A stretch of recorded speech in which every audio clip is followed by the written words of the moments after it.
Of the effects of registration and non registration. अब अपन आते हैं इफेक्ट्स पे कि अगर आपने मैंडेटरी डॉक्यूमेंट है उसका रजिस्ट्रेशन, अगर जहां मैंडेटरी है रजिस्ट्रेशन जो सेक्शन 17 में अपन ने पढ़े, अगर नहीं करवाया तो उसका क्या इंपैक्ट हो सकता है। सो देखिए 47, time from which registered document operate. सबसे पहले तो कब वो ऑपरेशन में आएगा, तो क्या डेट ऑफ रजिस्ट्रेशन से ऑपरेशन में आएगा कोई भी डॉक्यूमेंट? क्या कोई बता सकता है क्या डेट ऑफ रजिस्ट्रेशन जिस दिन, जैसे कि एग्जीक्यूशन के विद इन 4 मंथ आपको रजिस्टर कराना है, तो क्या रजिस्ट्रेशन जिस दिन हुआ उस दिन से फोर्स में आएगा? नो। सो द आंसर है जिस दिन एग्जीक्यूट हो, जैसे कि वो रजिस्ट्रेशन नहीं हो उस डॉक्यूमेंट का, तब वो जब फोर्स में आता। रजिस्ट्रेशन के केस में भी वो तब ही फोर्स में आएगा। कहने का मतलब अगर स्पेसिफिक डेट नहीं दी है तो एग्जीक्यूशन की डेट से, या उस डॉक्यूमेंट में ही उसके एनफोर्समेंट की या उसके फोर्स में आने की कोई स्पेसिफिक डेट दी हुई है, तो उस डेट से। डेट ऑफ रजिस्ट्रेशन का एग्जीक्यूशन से कोई लेना देना नहीं, उसके ऑपरेशन से कोई लेना देना नहीं है। उस डॉक्यूमेंट के ऑपरेशन से डेट ऑफ रजिस्ट्रेशन का कोई लेना देना नहीं है। जिस दिन एग्जीक्यूट हुआ या तो उसी दिन, या उस डॉक्यूमेंट में अगर कोई डेट ऑफ ऑपरेशन लिखी थी कि इस दिन से ये ऑपरेट होगा, उसी दिन से होगा। यही लिखा है इधर। A registered document shall operate from the time which it would have commenced to operate if no registration thereof had been required or made, जैसे कि उसका कोई रजिस्ट्रेशन हुआ ही ना हो, and not from the time of its registration, registration के time से कोई फर्क नहीं पड़ेगा। 48 देखिए, registered documents relating to property when to take effect against oral agreement. तो भैया वो डॉक्यूमेंट्स प्रॉपर्टी से रिलेटेड जिनका मैंडेटरी रिक्वायर्ड नहीं है। देखिए, all non testamentary document duly registered under this act and relating to any property whether movable or immovable shall take effect against any oral agreement or declaration relating to such property unless where the agreement or declaration has been accompanied or followed by delivery of possession। तो अगर कोई oral agreement है और कोई एक document है registered है, तो द डॉक्यूमेंट और रजिस्टर्ड शैल प्रिवेल, ये आपको वैसे भी पता है। Effect of non registration of documents required to be registered, ये बहुत इंपॉर्टेंट प्रोविजन है आपके इफेक्ट का, दैट इज 49।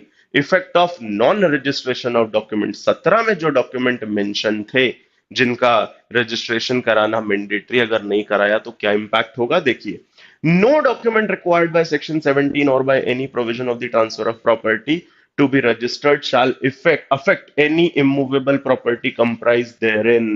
कोई इफेक्ट नहीं होगा उस इमूवेबल प्रॉपर्टी का। Confer any power to adopt, confer नहीं करेगा पावर, जो जो अडॉप्शन के लिए आपने लिखा है ना कि अथॉरिटी टू अडॉप्ट रजिस्टर होना मैंडेटरी, अगर नहीं है रजिस्टर्ड तो वो अथॉरिटी कोई पावर कन्फर नहीं करेगी। कहने का मतलब उसका कोई इंपैक्ट नहीं होगा, उसका कोई इफेक्ट नहीं, वो वैलिड नहीं है। ऐसे ट्रांसफर, ऐसी अथॉरिटी वैलिड नहीं है। Be received as evidence of any transaction affecting such property और conferring such power unless it has been registered. जब तक रजिस्टर्ड नहीं है तब तक वो एज एविडेंस भी यूज नहीं होंगे उस ट्रांजैक्शन के, कि वैसा कोई ट्रांजैक्शन हुआ है। रजिस्ट्रेशन इसीलिए मैंडेटरी था। Provided that an unregistered document affecting immovable property and required by this act or TPA to be registered may be received as evidence of a contract। ये देखिए, उस ट्रांजैक्शन के एविडेंस की तरह नहीं लिया जाएगा कि ये ट्रांसफर या ट्रांजैक्शन हुआ है, ये ट्रांसफर हुआ है, उसका एविडेंस नहीं होगा, लेकिन उस कॉन्ट्रैक्ट का एविडेंस हो सकता है। Provided that N unregistered document affecting immovable property and required by this act or the transfer of property to be registered may be received as evidence of a contract। किस बात का evidence? Contract का evidence हो सकता है in a suit for specific performance. देखिए, दो चीजों का डिफरेंस जो मैंने अभी पहले भी आपको बताया, प्रॉपर्टी के ट्रांसफर होने का और एक ट्रांसफर के कॉन्ट्रैक्ट का। कॉन्ट्रैक्ट मतलब मैं सिर्फ प्रॉमिस कर रहा हूं कि मैं अपनी प्रॉपर्टी आपको ट्रांसफर कर दूंगा, और ट्रांसफर क्या होता है कि मैंने एक्चुअली प्रॉपर्टी आपके नाम कर दी है, दैट इज ट्रांसफर। तो उस ट्रांसफर का एविडेंस नहीं होगा।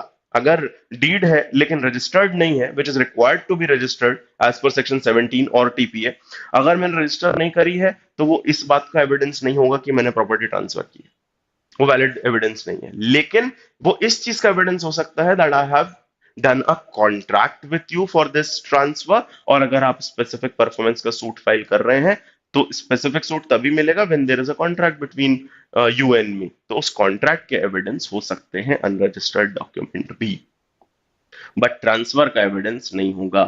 Certain registered documents relating to land to take effect against unregistered document. तो ये बहुत ऑब्वियस सी चीज है कि जो रजिस्टर्ड है वो वैलिड होंगे, अनरजिस्टर्ड के ऊपर प्रिवेल करेंगे। एक बार रीड कर लीजिए, बहुत इंपॉर्टेंट नहीं है।